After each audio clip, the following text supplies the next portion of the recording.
তো hello guys, চলো আজকে তোমাদের কাছে একটি নতুন ভিডিও নিয়ে চলে এসেছি। তো আজকের ভিডিও কিভাবে মাশরুম বা ছাতু বাড়িতে হয় সেটাই দেখাবো।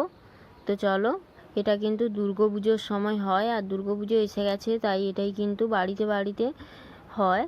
তো দেখো, আজকে কিন্তু একদম ঘরোয়া মাশরুম বা ছাতু কিভাবে হয় বা কোথায় হতে পারে সেটা দেখাচ্ছি। দেখো, এইরকম কিন্তু অপরতি জায়গায় হয়েছে। দেখো কত সুন্দর, দেখো একদম মোটা, দেখো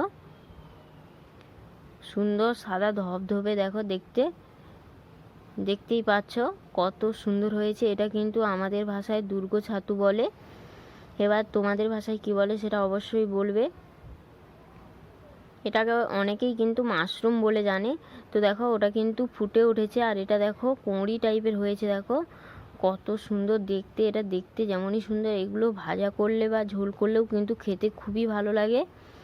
তো পরের ভিডিও কিন্তু আমি এগুলো তুলে তোমাদের কাছে রেসিপিটা নিয়ে আসব।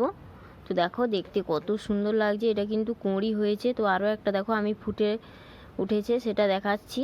দেখো এটা কিন্তু এত বড় বড় হয়, আর এইরকম দেখতে কিন্তু সুন্দর হয়, এইরকম অপূর্তি জায়গায় হয়। দেখো